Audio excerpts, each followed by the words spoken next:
hindi pa rin mawawala sa usapan ng karamihan ang usapang MVP race na tila nag-aagawan sa unahan. Ang pagtatakda sa entablado sa linggong ito ay isang bagong nangungunang 5 key race sa MVP ladder, na bago si Joel Embiid na sumasailalim sa isang kaliwang meniscus procedure noong Martes na pipigil sa kanya na hindi makakilos ng hindi bababa sa susunod na 4 na linggo.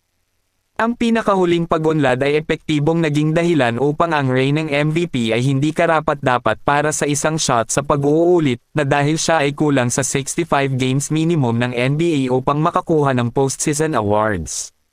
Si Joel Embiid ay bumagsak nga sa karera matapos maglaro ng 34 games dahil sa kanyang injury.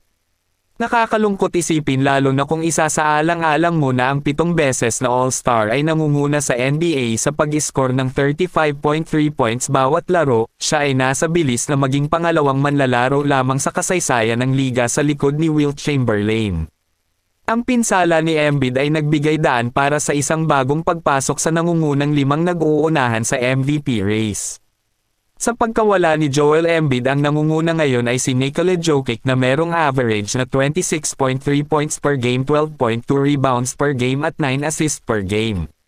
Tinulungan ni Jokic ang Nuggets sa kanilang ika-8 panalo na merong 24 points, 13 rebounds at 9 na assists laban sa Lakers. Ang pangalawa sa listahan ay si Shai Gilgeous-Alexander ng Oklahoma City Thunder na merong average na 31.1 points per game, 5.6 rebounds per game, at 6.6 assists per game. Si Gilgeous-Alexander ay ang ika-8 manlalaro sa kasaysayan ng NBA na gumawa ng 30 games na merong 30+ na points sa unang 41 games ng season. Ang pangatlo naman ay si Giannis Antetokounmpo ng Milwaukee Bucks na merong 31.1 points per game, 11.2 rebounds per game at 6.4 assists per game.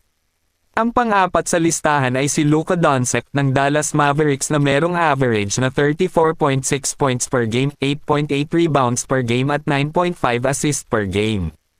At ang huli na panglima ay si Jason Tatum ng Boston Celtics na merong average na 26.9 points per game, 8.4 rebounds per game, at 4.5 assists per game. Samantala, pinirmahan naman ng Los Angeles Lakers ang free agent guard na si Spencer Dinwiddie na inihayag ng Vice President of Basketball Operations at General Manager na si Rob Pelinka.